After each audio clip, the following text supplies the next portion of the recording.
नमस्कार दोस्तों, आज का ये वीडियो काफ़ी महत्वपूर्ण है। ऑनरेबल सुप्रीम कोर्ट के जजमेंट के ऊपर आधारित है, जिसमें ऑनरेबल सुप्रीम कोर्ट ने इन्वेस्टिगेशन किस तरह से होनी चाहिए, इस पर बहुत ही महत्वपूर्ण जजमेंट दिया है। तो वीडियो को बिना स्किप किए हुए पूरा देखिएगा।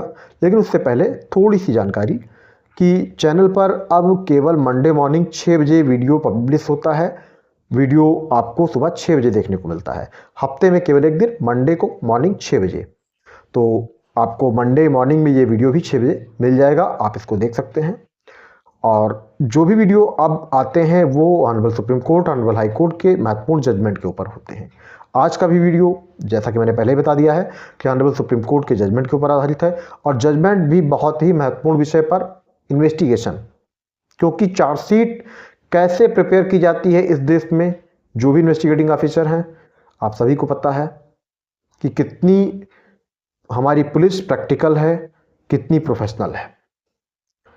एफआईआर रजिस्टर्ड हो जाए, किसी भी पुलिस ऑफिसर को इन्वेस्टिगेटिंग ऑफिसर नामित कर दिया जाए, कहिए तो एफआईआर रजिस्टर्ड होने के बाद 10 दिन के अंदर मैटर में चार्जशीट फाइल हो जाए।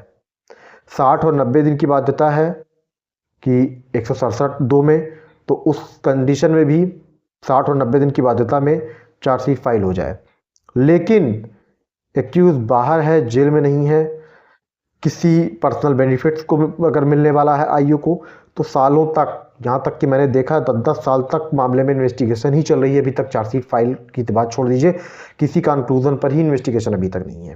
क्योंकि इन्वेस्टिगेशन कंक्लूजन नहीं होगी तब तक चार्जशीट प्रिपेयर नहीं होगी। तो 10 साल तक और उससे भी ज़्यादा समय लग गया, आज तक अभी इन्वेस्टिगेशन चल रही है। इस जजमेंट में ऑनरेबल सुप्रीम कोर्ट ने ये कहा है कि चार्जशीट कैसे प्रिपेयर होनी चाहिए, क्या उसके अंदर होना चाहिए।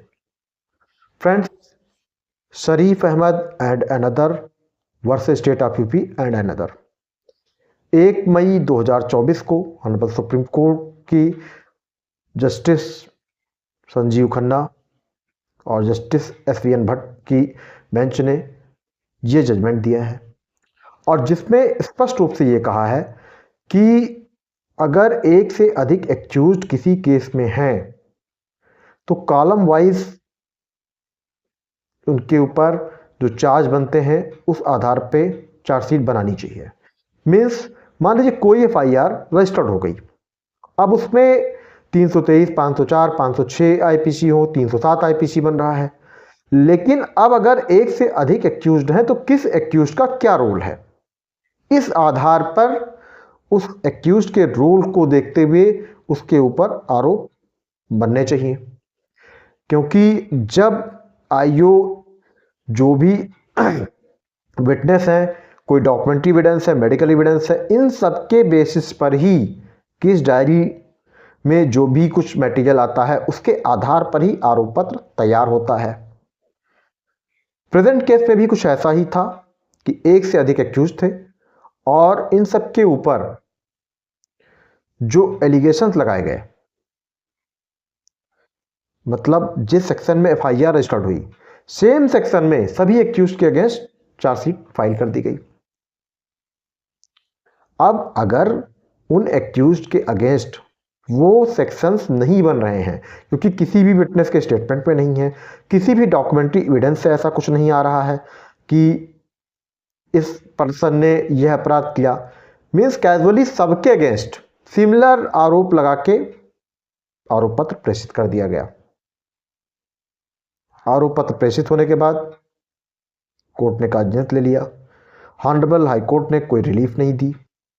फिर ये मामला सुप्रीम कोर्ट पहुंचा और सुप्रीम कोर्ट ने इसी पर यह जजमेंट दिया कि चार्जशीट फाइल करते समय आईओ की जिम्मेदारी है कि कॉलम वाइज चार्जशीट फाइल करे। किस व्यक्ति के खिलाफ क्या, कौन सी धारा में अपराध बन रहा है, इस पर ध्यान दिया जाना चाहिए। जनरली जैसा कि मैंने बताया कि ऐसा नहीं है कि 419, 420, 467, 468, 471 आईपीसी में, जैसा कि इस मैटर में था, एफआईआर रजिस्टर्ड हुई और सबके खिलाफ चार्जशीट भी उसी मामले में सिमिलर मैटर में, मतलब सिमिलर नेचर में भेज दी गई। अब जबकि कुछ एक्यूज्ड के खिलाफ ये आरोप बन ही नहीं रहे थे। तो यहां पर सबसे जरूरी यही है कि पुलिस प्रैक्टिकल नहीं है। जैसा कि मैंने पहले बताया कि सालों इन्वेस्टिगेशन चलती रहती है और एक हफ्ते में इन्वेस्टिगेशन करके चार्जशीट कोर्ट पहुंच जाती है। पुलिस प्रोफेशनल नहीं है, पुलिस प्रैक्टिकल नहीं है। जो भी आईओ हैं बहुत ही कैजुअल मैनर में काम करते हैं।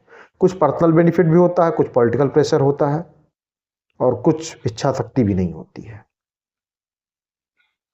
ये जजमेंट आपको वीडियो के डिस्क्रिप्शन में मिल जाएगा। थोड़ा सा मैं डिटेल में फोकस नहीं कर पा रहा हूँ इस वीडियो पर क्योंकि कुछ व्यस्तता चल रही है, लेकिन जनरली जो एक सामान्य सी जानकारी थी वो मैंने दे दी। ये जजमेंट ऑलरेडी 2 और केसेस के साथ में है जिनमें 2 अलग अलग पॉइंट्स और भी हैं। उनके विषय में आपको मैं आगे कभी जानकारी दूंगा। आज के वीडियो में जो मुझे महत्वपूर्ण लगा वो ये कि चार्जशीट जो फाइल की जाती है आप उस पर भी गौर कीजिएगा कि आपके भी केस में क्या ऐसा कभी हुआ है या आपके किसी रिलेटिव किसी फ्रेंड के केस में जिसमें चार्जशीट सिमिलर जैसा कि मैंने बताया बस सेम कंडीशन। तो फ्रेंड्स आज की वीडियो में बस इतना ही। मिलते हैं नए वीडियो में। जय हिंद, धन्यवाद।